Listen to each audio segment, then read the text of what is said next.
찬양의 복이 됐습니다. 출애굽기 24장 1절부터 8절까지 자리에 일어나셔서 교독하도록 하시겠습니다. 마지막 절은 함께 읽도록 하겠습니다. 또 그분께서 모세에게 이르시되 너는 아론과 나답과 아비후와 이스라엘의 장로 70명과 함께 주에게로 올라가 멀리서 경배하라. 모세 혼자만 주에게 가까이 나아오고 그들은 가까이 나아오지 말며 백성은 그와 함께 올라오지 말지니라 하시니라. 모세가 와서 주의 모든 말씀과 판단의 모든 법도를 백성에게 고하매 온 백성이 한 목소리로 응답하여 이르되 주께서 하신 모든 말씀을 우리가 행하리이다 하더라. 모세가 주의 모든 말씀을 기록하고 아침에 일찍 일어나 산 밑에 제단을 쌓고 이스라엘의 12지파대로 12기둥을 세우며 또 이스라엘 자손의 청년들을 보내어 그들이 번제 헌물을 드리게 하고 소들을 화평 헌물로 삼아 주께 희생물로 드리게 하니라. 또 모세가 피의 절반을 취하여 대야들에 담고 피의 절반은 제단 위에 뿌리며 언약의 책을 가져다가 백성이 듣는 데서 읽음에 그들이 이르되 주께서 말씀하신 모든 것을 우리가 행하고 순종하리이다 하니 모세가 피를 취해 백성에게 뿌리며 이르되 주께서 이 모든 말씀에 관하여 너희와 맺은 언약의 피를 보라 하니라. 아멘. 자리에 앉겠습니다. 율법과 성막이 주는 메시지 말씀 선포가 있겠습니다.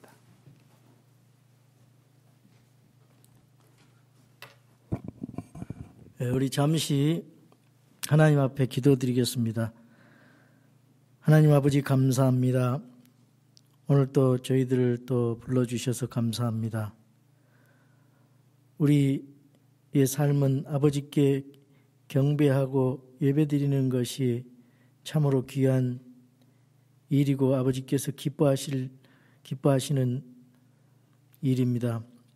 하나님 예배를 소홀히 하지 않게 해주시고 하나님 앞에 경배하고 주님 만나고 말씀을 듣고 세상에 나가서 그 말씀을 그리스도의 사랑으로 실천하고 우리가 다른 사람들에게도 또 그렇게 하라고 전할 수 있는 저희들 되게 해 주시옵소서. 이스라엘 백성들의 출애굽과 그 이후에 예배드리는 희생헌물 드리는 그러한 삶을 통해서 신약에 우리들이 어떻게 또 살아야 되는지 영적 원리를 발견하고자 하오니 우리 하나님께서 율법과 성막의 메시지를 잘 깨달아서 우리 주님께 영광 돌리고 귀한 예배 드리는 자들이 되게 해 주시옵소서. 이 시간에 악한 마귀 틈타지 못하게 하시고 하나님 말씀이 우리 마음의 속중심에 임하여서 이 말씀대로 믿고 실천하는 저희들 되게 해 주시옵소서. 주 예수 그리스도 이름으로 기도하옵나이다. 아멘. 출애굽기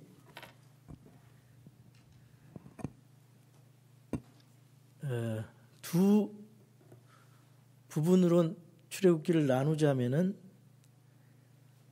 그 시내산에서 율법을 받기 이전 거기가 18장까지입니다. 18장까지. 그리고 율법을 받은 이후에 19장부터 40장까지는 그 율법과 명령들과 그리고 규례들 이걸 통해서 이스라엘 백성들이 일상생활에서 어떤 삶을 살아야 되는가 이거에 대해서 말씀하는 것이 19장에서 23장까지 되어 있습니다. 그리고 오늘 24장은 과로장이에요. 어떤 변화가 있는 그 장입니다. 25장에서 40장까지 성막 설계도와 성막에 대한 그 건축 규례입니다. 어떻게 성막을 만드는지. 그래서 24장은 중간에서 그 율법과 성막 사이에 어떤 사건이 나오는데, 오늘 그 24장에서 하나님을 만나고 언약의 피를 체결하는 그런 과정이 이렇게 기록되어 있어요. 그래서 우리가 이제까지 1장에서 6장까지는 모세의 출생과 모세가 소명받고 이제 파라오 앞에 서는 과정을, 사명자로서 서는 그 과정을 배웠습니다. 그리고 이제 7장에서부터 18장까지는 그 10가지 재앙이 나오고, 그 다음에 6월절을 통해서 이제 출애굽, 이집트를 탈출하고 홍해바다를 건너고, 그 다음에 홍해바다를 건넌 이후에 여러 가지 사건들이 있어요. 마라의 쓴물이 또 단물로 변하는 기적이 있고, 그 다음에 그리고 르비딤에서 또 반석을 쳐서 물이 나게 하시고, 또 엘림에서 그 종려나무와 그 오아시스 우물을 발견하고 거기서 위안을 받고, 그 다음에 만나와 메추라기, 그런 하나님의 은혜가 주어지고, 또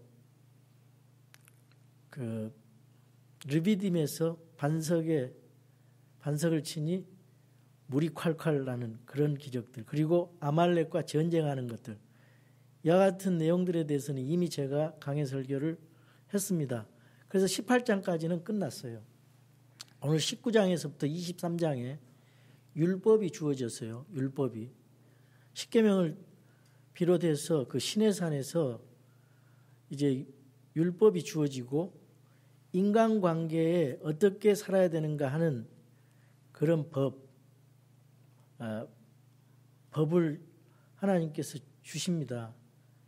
그래서 24장의 오늘 이 장에서는 하나님을 만나고 경배하고 함께 이제 그 언약을 채우는, 언약의 피로 세우는, 언약을 체결하는 그런 모습들, 그리고 25장에서 31장까지는 그 성막 설계도, 그리고 32장에서 33, 34장은 다시 그 금송아지 사건을 통해서 십계명을 깨트리고 다시 받는 그런 내용들, 그리고 35장에서 40장까지는 그 성막을 어떻게 건축할 것인가, 그런 내용들이.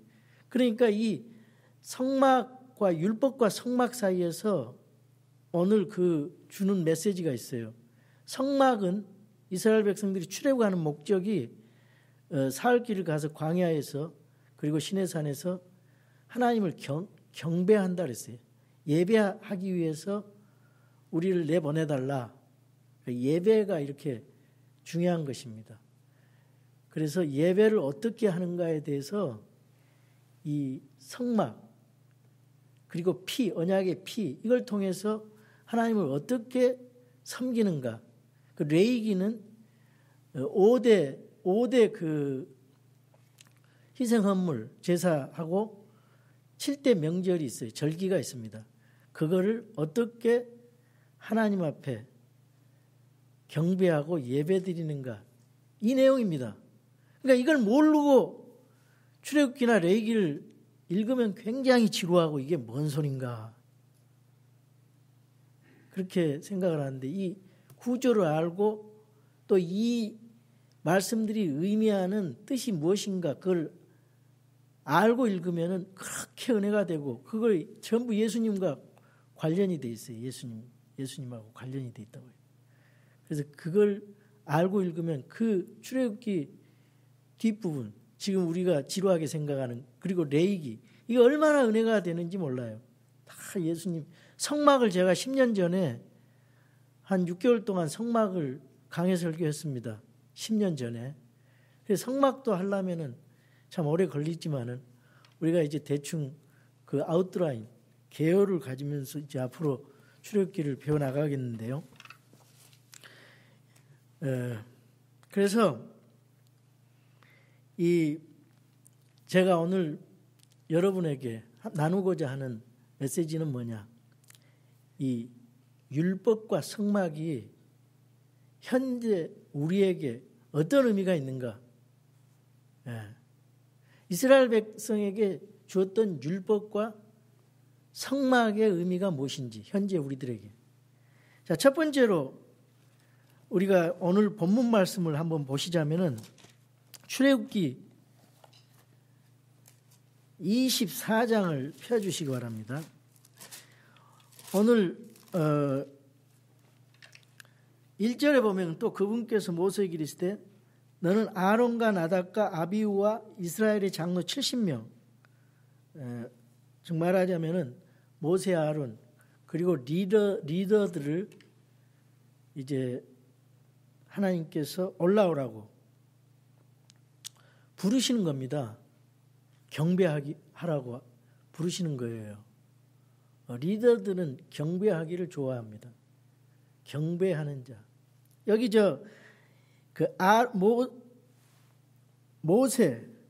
모세에게 아론과 나답과 아비후와 이스라엘의 장로 70명과 함께 주에게로 올라와 멀리서 경배하라. 2절에 보세요. 모세 혼자만 주님께 가까이 나오고 그들은 저 멀리 떨어져서 가까이 오지 말고 백성은 그와 함께 올라오지 말지니라. 이 지금 시내산 중에서도 시내산 한 중턱 정도에 있고 모세는 좀 더 높이 주님을 만나러 올라갔다 그 말이에요. 예배자는 모든 이 세상의 모든 종교는 인간이 신을 찾아가는 거예요. 그런데 오직 기독교는 하나님이 계시해 주시고 나타나 주셔야 돼요. 하나님이 나타나 주셔야 되고 올라오라고 명하셔야 돼요. 그럴 때 하나님과 만남이 있는 거예요. 왜냐? 우리 더러운 죄덩어리인 우리 인간이 거룩하신 하나님을 만나려면은 우리가 죽는단 말이죠. 너무너무 거룩하기 때문에 이 죄 많은 인간들은 만날 수가 없어요. 그래서 뭔가 그 사이에 하나님과 인간을 같이 만나게 하는 그 장치가 있어야 돼요. 그게 성막이라 그 말이에요. 그 성막이 예수님을 예표하는 것인데 보세요. 주에게로 올라와 멀리서 경배하라. 이 하나님 만나는 그 하나님이 임재하시는 쉐케나 글로리라 하죠. 하나님의 영광의 임재가 있는 곳은 지금도 시내산이 새까매요. 꼭대기만. 지금 새로 발견한 그 시내산, 아라비아에 있는 시내산은 새카맣니다. 거기 가보면 호렙산 그 봉우리도 있고 엘리야의 동굴도 있고 이드로의 저 장인의 집도 있고요. 새로 발견한 그 유튜브에 보니까 새카맣더라고. 그 하나님의 영광의 임재가 임해서 그 타진 부분이에요. 모세가 40일 동안 거기 있었거든요. 그래서 3절에 보면 모세가 와서 주의 모든 말씀과 판단의 모든 법도를 백성에게 고하매 온 백성의 한 목소리로 응답하여 이르되 주께서 하신 모든 말씀 우리가 행하리이다. 예배를 드리는 사람, 하나님 앞에 경배하는 자는요. 그 말씀을 듣고 내가 하나님 말씀을 실천하겠다, 순종하겠다. 이런 마음이 들어야 됩니다. 근데 사실은 우리가 이 모든 말씀을 절대로 인간은 다 지킬 수가 없어요. 그런데 마음 자세는 그런 마음을 가져야 돼요. 이 7절에도 마찬가지로 순종하리이다 그렇게 고백을 하지만은 실제로 이스라엘 백성들은 나중에 금송아지, 나중에 간음하고 인간은 율법을 지킬 수가 없어요. 하나님 말씀 다 지킬 수가 없어요. 그래서 이 예배가 이렇게 중요한 건데, 예배라고 하는 것은 우리 하나님 앞에 예배 드리잖아요. 예배를 드리고 나서 주님 앞에 나와서 주의 말씀을 듣고 회개하고 또 그 말씀으로 감동받고 기쁨과 힘을 얻어서 세상에 나가서 살면서 다른 사람에게 또 예배하라고, 하나님을 경배하라고 가르치고 또 인도하고 그들에게 힘과 기쁨을 나눠주는 하나님의 백성들의 자세가 돼야 된다, 그 말이에요. 4절에 보니까 모세가 주의 모든 말씀을 기록하고, 자, 20장, 21장, 22장, 23장에 나오는 여러 가지 법이 있습니다. 그 이스라엘 백성들이 일상생활에서 지켜야 될 법이 있어요. 그 규례들, 명령들을 모세가 기록을 했어요. 다 기록해가지고 아침에 일찍 일어나, 성경에서의 경배는 전통적으로 아침에 일찍 일어나서, 예수님도 새벽 미명에 기도했고 이 아침에 일찍 일어나서 여기 경배하네요. 산 밑에 제단을 쌓고 이스라엘의 12지파대로 12기둥을 세우고, 그래서 우리가 아침에 일찍 일어나서 하나님 말씀 짧게 한 장 읽고 또 기도하고 회사에 가서 일하는 그런 그 각자 새벽 기도 안 나와도 각자 그렇게 삶을 살아가면은 하나님이 원하시는 삶이다, 그 말이죠. 그래서 또 이스라엘 자손의 청년들을 보내어 그들이 번제 업무를 드리게 하고 소들을 화평 헌물로 삼아 주께 희생물로 드리게 하니라. 모세와 아론 또 장로들은 나이가 많으니까 이스라엘 청년들에게 예배하는 것을 가르치는 겁니다. 여러분, 우리 자녀들한테 예배하는 것을 가르쳐야 됩니다. 이 아이들이 요즘에 악한 세상에 살고 있어요. 그리고 아이들 생각에 벌써 다 부모님들보다 자기네들이 똑똑하고 많은 걸 안다고 생각을 합니다. 그래서 걔네들을 당해낼 수가 없어요. 뭐 영어에 딸리지, 컴퓨터에 딸리지, 뭐 새로운 지식들 많이 딸리지, 또 이민 생활하면서 참 힘들어요. 그러나 가장 중요한 거, 하나님 앞에 예배 드리는 걸 가르쳐야 돼요. 같이 성도들과 교제하는 방법을 그런 것을 가르쳐야 된다, 그 말이에요. 부모님과 함께 앉아서 예배 드리는 것을 가르쳐야 돼요. 이 청년들에게 넥스트 제너레이션이 주어야 하기 때문에 청년들을 데리고 번제 헌물을 드리게 하고 소들을 화평 헌물로 삼아 주께 희생물로 드리게 하니라 그랬단 말이죠. 또 모세가 피의 절반을 취하여 대야들에 닦고 피의 절반은 제단 위에 뿌리며 언약의 책을 가져다가, 아까 기록한 그것이 언약의 책입니다. 그걸 가져다가 백성들이 듣는 데서 읽음에 그들이 이르되 주께서 말씀하신 모든 것을 우리가 행하고 순종하리이다 하니 그랬어요. 모세가 그 피의 절반을 취해서 제단에 뿌렸어요. 제단에 대한 법은 바로 전장의 그 20장 22절에서 26절에 나오죠. 흙으로 제단을 쌓고 돌로 쌓을 때는 다듬지 말라 그랬어요. 그리고 계단 만들지 말고 부끄러움 그것이 드러날까 염려함이라 그러면서 벌거벗으며 그 위에서 드러나지 아니하게 하라고 그렇게 제단을 그렇게 쌓으라 그랬어요. 제단을 쌓는다는 이런 그 주의 명령이 있었습니다. 그래서 백성들이 주께서 말씀하신 것을 우리가 행하고 순종하리이다 고백은 하지만은 순종을 못해요. 절대로 할 수가 없어요. 인간은. 그걸 깨닫게 하기 위해서 지금 이걸 보여주는 것입니다. 그리고 8절에 모세가 피를 취해 백성에게 뿌리며 이르되 주께서 이 모든 말씀에 관하여 너희와 맺은 언약의 피를 보라 하니라. 언약의 피를 보라는 거예요. 왜 이 언약의 피가 중요하냐면 피는 생명이잖아요. 이 생명, 이제 창세기에 보면은 그 옛날 근동 지역에, 고대 근동 지역에서는 이 언약을 체결할 때, 계약을 체결할 때 이 피로 체결하는 겁니다. 피로. 짐승을 잡고 새를 잡아서 각을 떠가지고 두 개로 쫙 나눠가지고 그를 지나가면서 언약을 파기할 때는 이와 같이 피를 흘리게 될 것이다. 죽음을 결과를 초래하게 될 것이다. 그런 각오로 여러분 혈서 쓰잖아요. 혈서를 쓸 때 그 결단하는 거예요.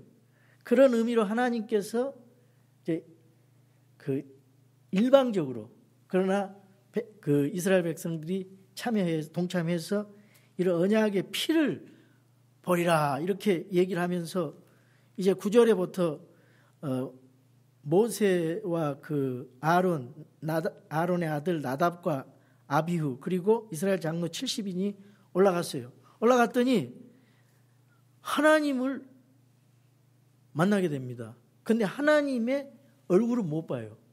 광채가 나서 얼굴 보면 죽어요. 하나님 영이시기 때문에 하나님 볼 수가 없어요. 그러나 하나님 볼 수가 있어요.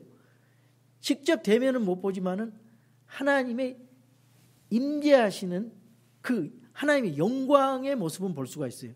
근데 얼마나 그 영광이 그 놀라운지 막 진동이 나고 나팔 소리가 나고 산이 흔들거리고 구름이 이렇게 내려오고 가리고 그 불이 나오고 여기 보니까 10절에 보니까 이스라엘 하나님을 보았는데 그분의 발밑은 마치 사파이어 돌로 포정한 듯하고 청명한 하늘의 번체 같더라. 그분께서 이스라엘 자손의 고귀한 자들에게 자신의 손을 대지 아니하였으므로 그들도 하나님을 보며 먹고 마셨더라.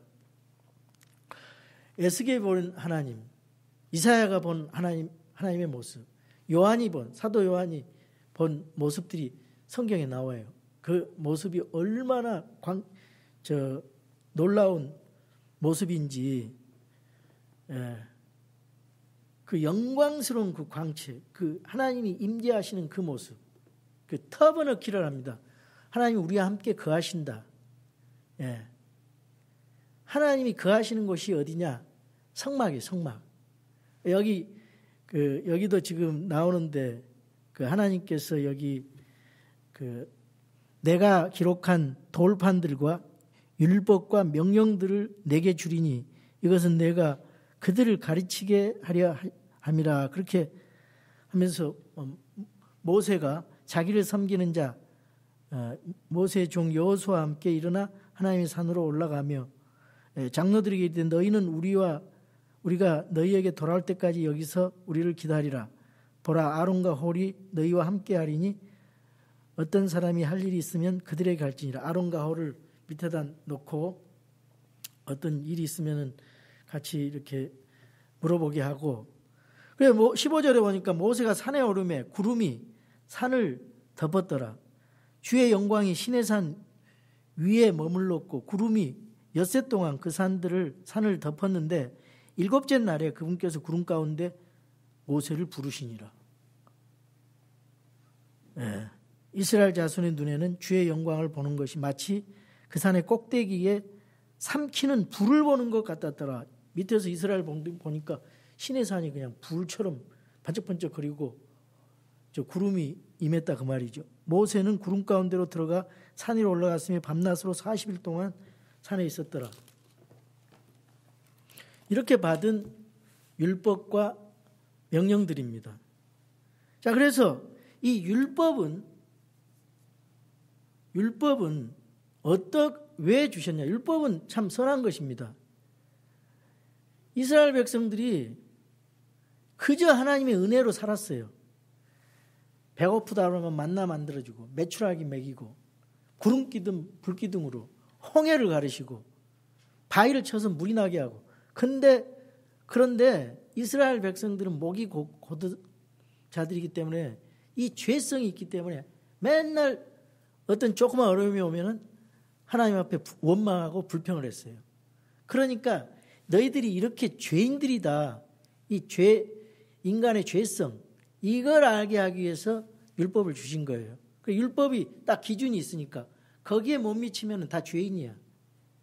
그래서 율법을 주신 것은 배은망덕한 인간들에게 인간의 죄성, 인간이 얼마나 하나님 앞에 죄인인가, 이걸 깨닫게 하기 위해서 율법을 주셨다, 그 말입니다.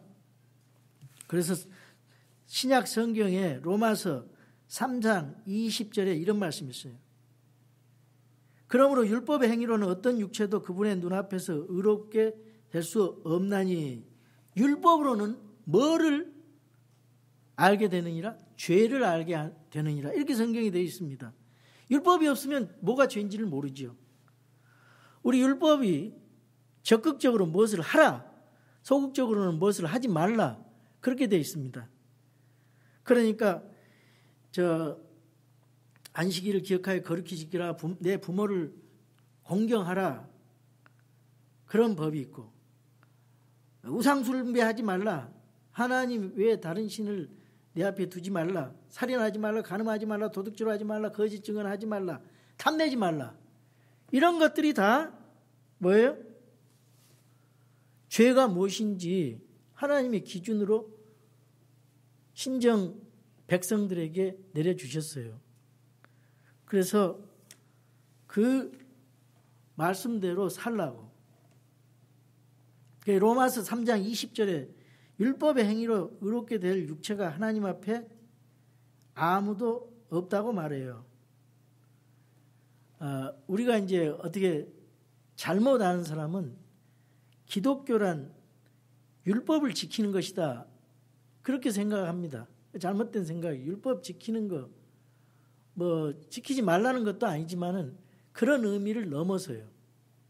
기독교는 착한 사람을 만드는 종교다, 그걸 넘어서요. 더 깊은 의미가 있어요. 내가 일반적으로 종교들은 뭐 선을 행하게 하지요, 그 사람들. 근데 죄 문제를 타치를 안 해요. 그냥 가서 빌고 그래요. 그래서 착한 일 하라는 거예요. 기독교는 내가 죄인이라는 사실을 깨닫고 하나님 앞에 나는 죽을 수밖에 없는, 저주받을 수 없는, 지옥에 떨어질 수밖에 없는 죄인이라는 걸 철저하게 이 율법을 통해서 우리가 알게 되는 것입니다. 율법은 거울과 같아요. 거울과 같아요. 여러분이 아침에 교회 오실 때 거울 보고 오셨죠? 거울을 보면은 이쪽에 뭐가 묻었는지, 이거 다 거울로 내 자신의 모습을 볼 수가 있지만은, 여기가 묻었다고 해서 거울이 이걸 깨끗하게 할 수는 없어요. 마찬가지로 율법은 우리의 죄를 깨닫게 해주고 알려주지만은 율법 자체가 우리 죄를 깨끗하게 할 수 없는 것입니다. 그래서 이 율법은 내가 죄인이라는 사실, 하나님 앞에 죽을 수밖에 없는 죄인, 이걸 깨닫게 하기 위해서 주셨어요. 그래서 이 율법은, 너희들은 절대로 율법을 지킬 수가 없어. 구원받을 수 있는 방법은 율법을 지킴으로 거룩하게 되는 거예요. 근데 이 세상에는 율법을 지켜가지고 거룩하게 될 사람이 한 사람도 없어요. 수많은 율법 가운데서 단 하나라도 지키지 못하면 죄인이 되기 때문에. 그래서 기독교, 성경의 기독교는 율법을 지키는 게 아니에요. 율법을 완성하신 예수님을 믿는 거지. 그 예수님을 믿는 그 믿음 보고 하나님이, 예수님이 율법의 완성자이니까 그렇게 여겨주는 거예요. 깨끗하게. 예수님의 그 피로. 그래서 이 신약에서요, 신약에 가면은 예수님께서 율법을 더 강화시켜요. 그 말은 무슨 말이냐면은 이 신약은 천년왕국의 헌법입니다. 헌법. 이 율법을 절대로 너희들은 지킬 수가 없어. 마태복음 5장, 6장, 7장에 산상보훈에 거기에 나오잖아요. 너희들은 절대로 율법을 지킬 수가 없다. 더 강화시켜요. 살인하지 말라 그랬지만은 너희가 사람을 미워하면 벌써 살인한 자다. 더 강화시켜요. 간음하지 말라 율법에 그랬지만은 여자를 보고 음욕을 품는 자는 어떻게 해요? 이미 간음하였느니라. 강화시키. 그러니까 우리는요, 율법으로 지켜서 구원받을 사람이 하나님 앞에 나갈 사람이 한 사람도 없다 그 말이에요. 그거를 강화시킴으로써 너희들은 절대로 율법을 지킬 수가 없어. 그러니까 나를 믿어야 돼. 이 말이에요. 근데 마태복음을 가지고 그렇게 행하려고 하는 사람들이 있어요. 그래서 성자가 되고 착한 사람이 되고 선한 공적을 쌓고, 그런데 하나님 앞에서는 다 도토리 키재기, 예? 다 하나님 앞에서는 의미가 없는 거라 그 말이에요. 하나님 앞에서는 모든 사람이 죄를 지었다 그 말이에요. 의인 없나니 단 한 사람도 없어요. 그런데 도토리 키재기로 자기도 죄인이면서 남을 비판하고, 내가 좀 어떻게 하나님 앞에 공적을 쌓고 선한 행위로 해서 어떻게 좀 더 나아가 봐야지. 절대로 못해요. 예, 여러분이 부산 앞바다에서 대마도까지는 헤엄칠 수 있어요. 그러나 미국까지는 헤엄칠 사람이 없어. 비행기를 타든지 배를 타야 돼요. 종교나 도덕이나 철학이나 이 세상의 사상 가지고는 안 돼요. 예수님이 필요합니다. 그래서 예수님이 필요해요. 사람들이 자꾸 그런 생각을 가져요. 내가 어떻게 예수님 믿고도 조금 죄 지으면은, 아이고 나 이거 죄 지었으니까 뭐 이제 하나님과 멀어졌네, 나 지옥 가는 거 아니야. 그런 수준이 아니란 말이죠. 예수님을 믿음으로 하나님의 일이 예수님을 믿는 거잖아요. 그걸 가르쳐주기 위해서 너는 율법을 지킬 수가 없어. 그러니까 예수님을 믿어. 이걸 가르쳐주기 위해서 하는데 어떻게 마태복음 그거 다 지킬 수가 있어요? 못 지켜요.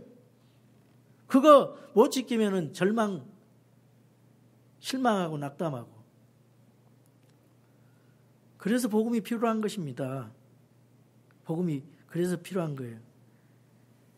로마서 7장 7절에 그러면 우리가 무슨 말이야? 율법이 죄냐? 결코 그럴 수 없느니라. 아니라 오히려 율법을 통하지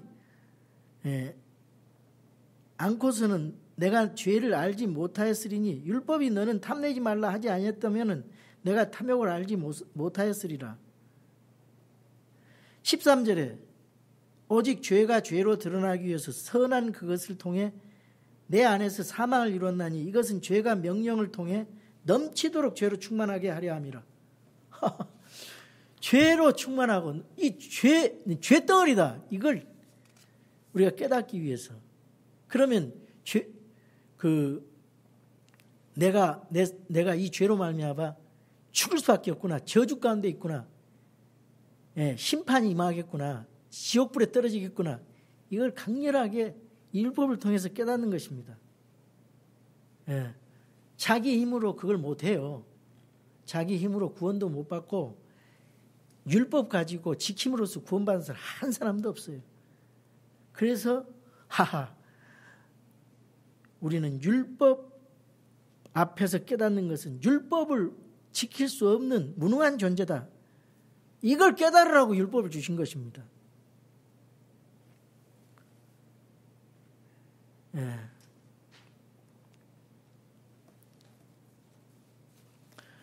그리고 두 번째로 율법을 우리에게 주신 이유가 있어요. 율법은 우리를 그리스도에게로 인도한다 그랬어요. 내가 절대로 율법을 지킬 수가 없어요.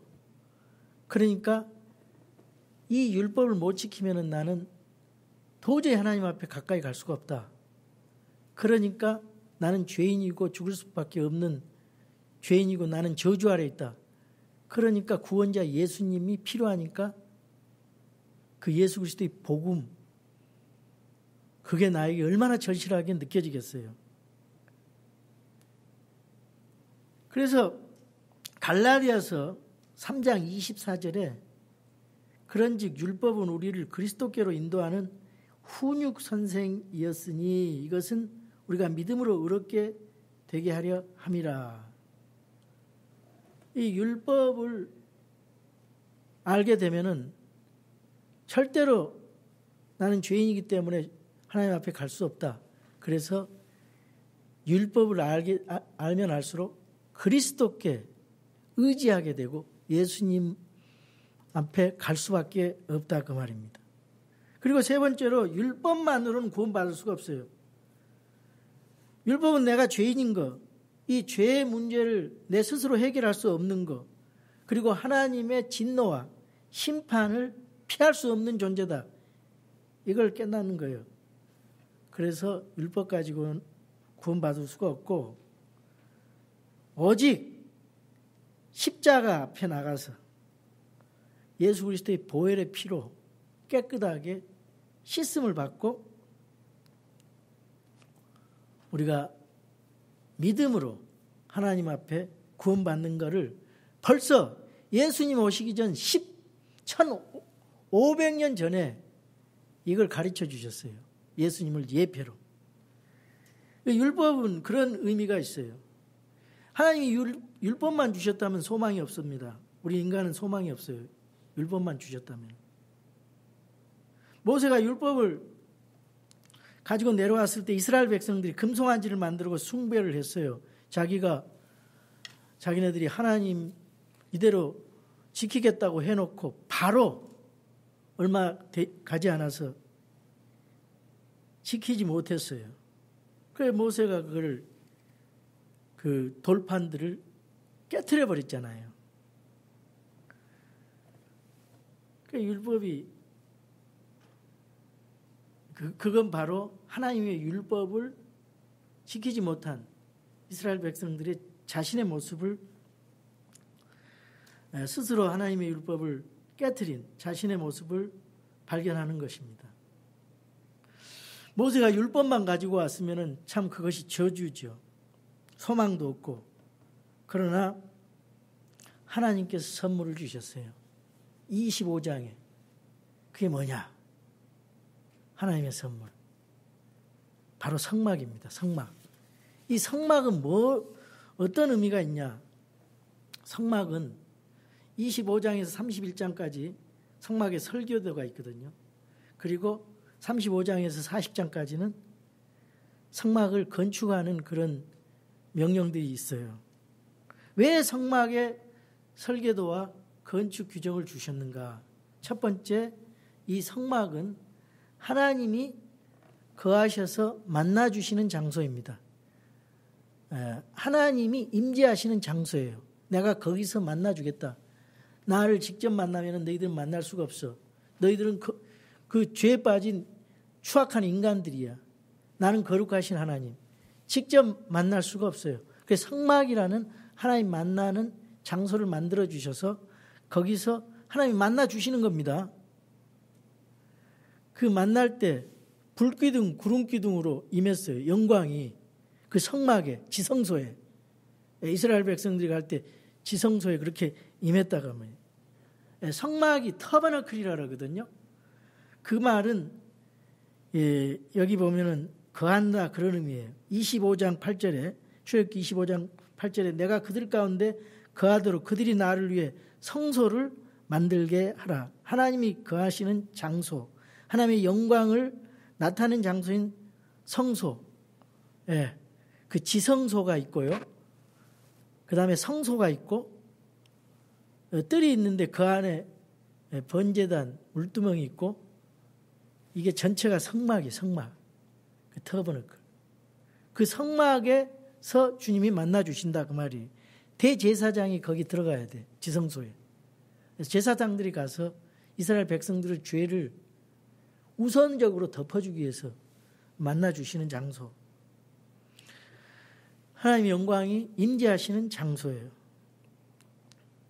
하나님의 영광을 체험할 수 있는 장소. 이스라엘 백성들의 죄를 덮어주는 장소. 임시로 주님 초림하실 때까지 덮어주셨어요. 그래서 그 성막 안에 그 지성소가 있습니다. 그 지성소에 증언궤 위에 두 그룹 사이에 극률의 자리에서 대화하도록 만들어주셨어요. 요한복음 1장 14절에 말씀이 육신이 되어 우리 가운데 거하심에, 이 거하심에라는 말이 터버너클, 주님이 만나 주신다. 주님이 거해서 만나 주신다. 예수님이 하나님께서 구약시대 때는 하나님이 영광의 임재를 하셨어요. 그런 방법으로. 근데 신약시대 때는 하나님 자신이 처녀의 몸으로 어린아이로 잉태되어서 우리 가운데 거하심에, 말씀이 육신이 되어 우리 가운데 거하심에, 그렇게 주님이 우리를 만나 주셨습니다. 그리고 성막은 하나님의 사랑을 나타내는 장소예요. 율법은 하나님의 거룩하심, 의로우심이 나타나 있어요. 그 율법을 통해서 하나님의 거룩성, 그걸 요구하지만은 죄인들이 율법을 지킴으로 그걸 그렇게 살 수가 없어요. 그러니까 은혜와 사랑, 긍휼과 용서의 장소인 성막을 마련해 주신 것입니다. 이 성막은 그리스도의 예표라고 그랬죠. 성막은 피로 뒤덮여 있습니다. 짐승의 피. 동쪽에 있는 단 하나의 문, 오직 한 길, the way, 예수 그리스도. 양의 문. 그걸 의미하는 거예요. 그 열고 들어가면 번제단이 있어요. 번제단에서 제사장은 흠없는 양이나 염소를 택해서 각을 뜨고 손을 얹고 얹으면 백성의 죄가 전가되는 거예요. 죄가 전가돼. 그래서 인간을 대신해서 짐승이 피 흘려 죽는 것입니다. 경배자들이 스스로 그렇게 또 전가했어요. 레위기에 보면 번제 헌물을 드리는 자가 짐승의 머리에 손을 얹고 죄를 전가시키는 백성 짐승에게. 그래서 짐승이 인간을 대신해서 피 흘려 죽는 것입니다. 하나님의 공의를 실현하기 위해서 죄는 반드시 처벌돼야 되기 때문에 짐승이 대신 죽었어요. 수억만 마리의 짐승이 죽었습니다. 이 성막이나 이 성막 안에는 피가 넘쳐 흘러요. 짐승의 피가. 뭐를 말합니까? 언약의 피를 보라 그랬어요. 그건 바로 예수 그리스도 십자가에서 앞으로 피 흘려 죽으실 하나님의 어린 양, 하나님 자신, 하나님의 아들 예수 그리스도를 이 땅에 보내서 대신 십자가에서 피 흘려 죽게 해서 그분을 믿고 받아들인 자들은 죄를 제거시켜요. 용서해 줬어요. 이때까지는 일시적으로 짐승 그 희생헌물 제사는 불완전하고 일시적이고 여러 번 해야 돼요. 그리고 죄를 덮어주는 거예요. 일시적으로. 근데 예수님이 오셔서 단번 속죄를 이루셨어요. 단번 속죄로. 예수님께서 단번 속죄를 이루셔서 그거는 영원한 거예요. 변치 않아요. 단회적인 사건이에요. 그리고 양심까지 깨끗하게 해주시고 죄를 제거시켜 주신다 그랬어요. 완전한 희생헌물로 죽으셨다 이 말이에요. 그래서 여러분이 예수님 믿으면서 아이고 내가 한 30%는 내가 해결하고 예수님 70% 정도 해결하시면은 그 30%는 어떻게 죄를 해결할까? 이거 걱정할 필요 없어요. 그 걱정해서 하는 것이 미사 드리는 거예요. 천주교에서. 예수님의 단번 속죄 그거를 믿지를 못해가지고 예수님이 불완전하게 했기 때문에 미사를 드림으로 구원을 이루어 나가자. 그게 바로 천주교 미사라 이 말이에요. 똑바로 아시고 천주교에 대해서 아시고 거기에 빠져있는 사람들을 인도해 주셔야 돼요. 미사가 매주일 들어지잖아요. 그 예수님의 단번 속죄를 못 믿어가지고 그거를 매주일 피를 흘리고 그 화채설 그 예수님의 사제가 축사한 것이 빵과 포도주가 바로 그 예수님의 실제적인 그 살과 피로 바뀐다 그래가지고 그걸 먹고 마시게 한단 말이에요. 그거는 하나님의 예수 그리스도를 모독하는 거예요. 하나님의 일을 모독한 겁니다. 그런데 참석하면 안 돼, 절대로. 그 하나님께서 단번에 이루어 주셨어요. 단번에. 자, 여러분 두 가지 보십시다. 구약은 뭐냐? 구약은 옛 상속 언약입니다. 유언이란 말이거든요. 테스타멘트. 근데 그렇게 번역하기는 그렇고 옛 상속 언약이 구약이에요. 구약은 오늘 본문 말씀 언약의 피, 이게 하나님의 언약 체결하셨어요. 그런데 히브리서의 그 대목을 한번 봅시다. 히브리서의 9장을 보겠어요. 히브리서 9장. 히브리서 9장에 11절 보겠습니다. 9장 11절. 제가 한번 또박또박 읽을 테니까 한번 음미를 해보시기 바랍니다. 히브리서 9장 11절. 8장에도 7절부터 이제 그 첫 언약의 그 불완전한 거에 대해서 여기 나오고 있죠. 8장 7절에 만일 그 첫 언약이 흠이 없었더라면 둘째 것을 구할 여지가 없으려니와 그들에게서 흠을 발견하시고 그분께서 이르시되 주가 말하노라 보라 날들이 이르느니 그때 내가 이스라엘의 집과 유다의 집과 새 언약을 맺으리라. 그러면서 9장 11절 보세요. 9장 11절.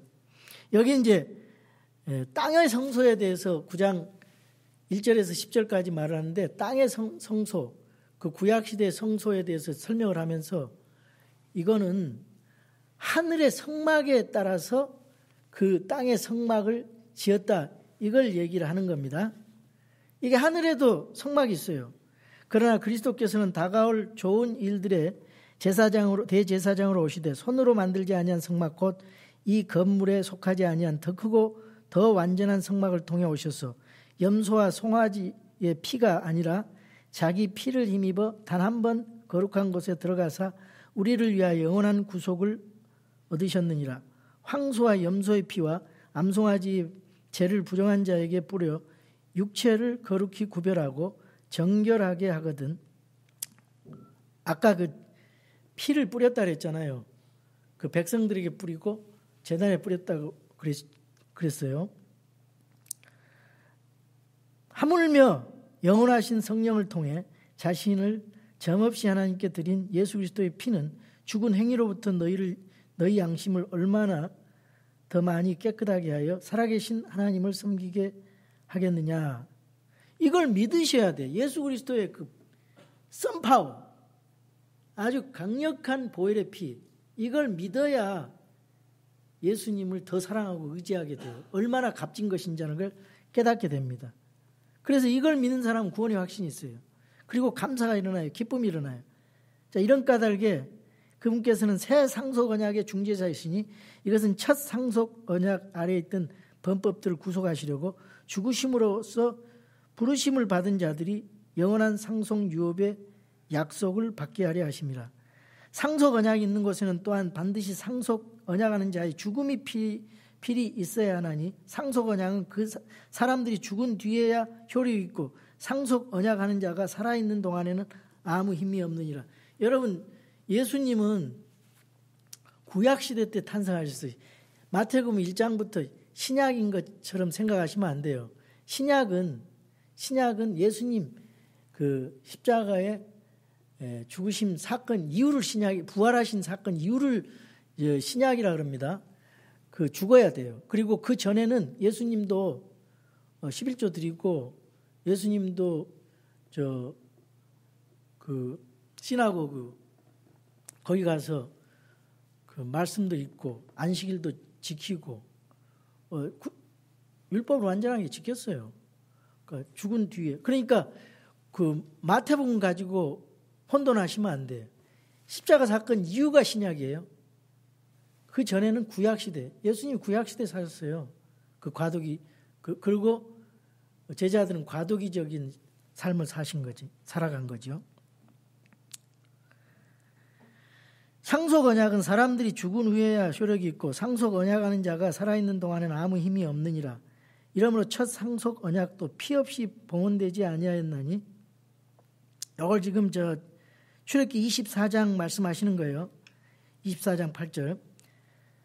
자, 모세가 율법에 따라 온 백성에게 모든 훈계를 말한 뒤에 송아지와 염소의 피를 물과 주홍색 양털과 우슬초와 함께 취하여 그 책과 언약체에 온 백성에 뿌리며 이르되 이것은 하나님께서 너희에게 명하신 상속 언약의 피라 하였고 또한 성막과 섬기는 일에 쓰는 모든 그릇에 피를 뿌렸느니라. 율법에 따라 거의 모든 것이 피로써 깨끗하게 되나니 피 흘림이 없은즉 사면이 없느니라. 그 예수님의 피가 이렇게 값지고 파워풀하다 그 말이에요. 자, 예수님은 돌아가시기 전에 주의 만찬 주시면서 마태복음 26장 28절에 뭐라고 말씀하십니까? 새 상속 언약에 대해서 말씀하십니다. 자, 새 상속 언약 마태복음 26장 28절을 제가 읽겠습니다. 이것은 죄들의 사면을 얻게 하려고 많은 사람을 위하여 흘린 나의 피 곧 새 상속 언약의 피니라.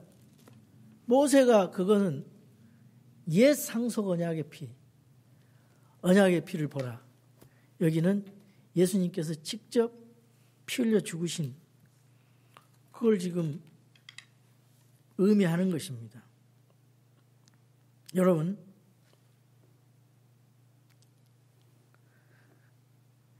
얼마나 다행입니까? 우리 이 세상에서 율법으로 말미암아 죽을 수밖에 없었어요. 모든 사람들은 죄인이었단 말이죠.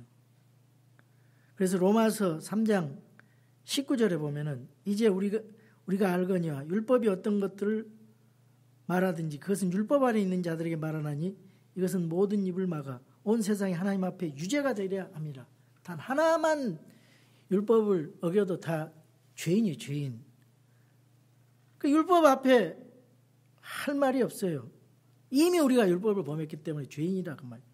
로마서 3장 20절부터 24절을 제가 읽겠습니다. 그러므로 율법의 행위로는 어떤 육체도 그분의 눈앞에서 의롭게 될 수 없나니 율법으로는 죄를 알게 되느니라. 율법을 지키고자 노력한들 의롭다 하심 얻을 육체가 없다 그 말이에요. 그러나 이제는 율법 밖에 있는 하나님의 의 곧 율법과 대언자들이 증언한 의가 드러나니라.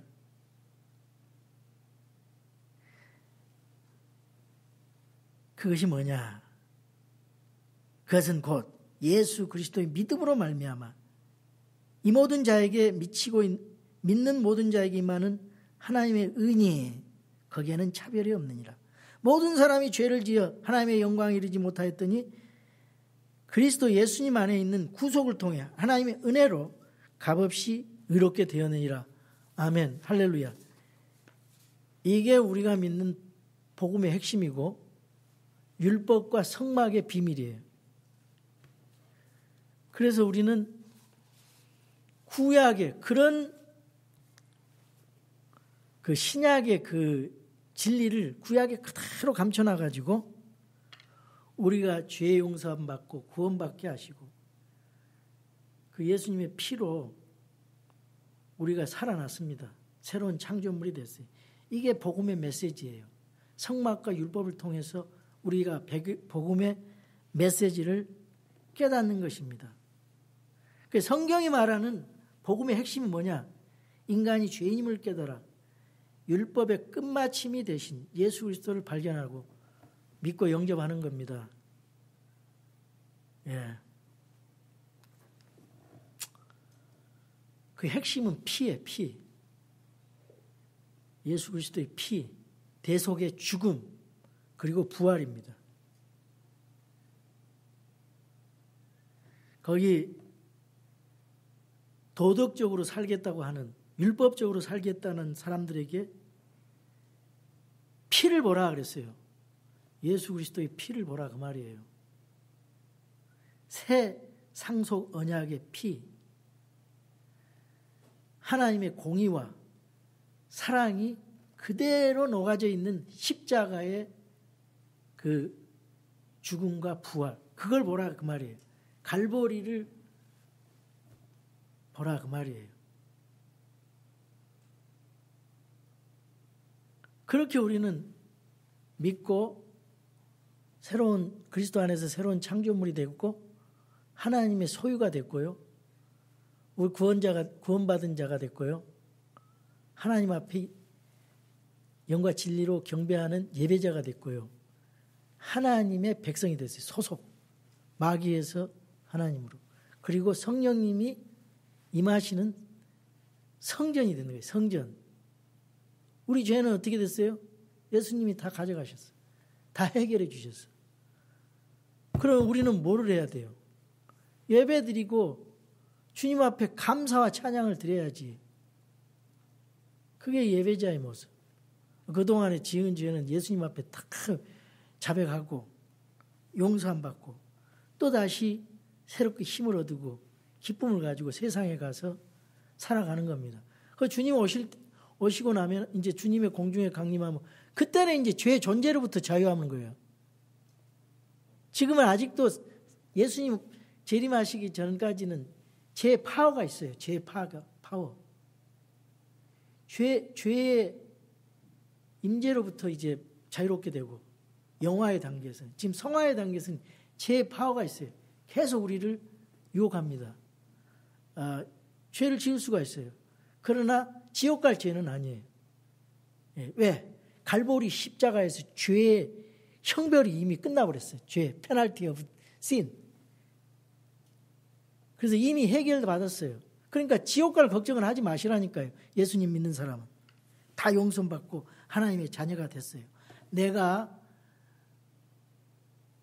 비록 죄를 짓고 연약하고 또 넘어지고 또 넘어지지만 여러분 하나님 자녀라니까요.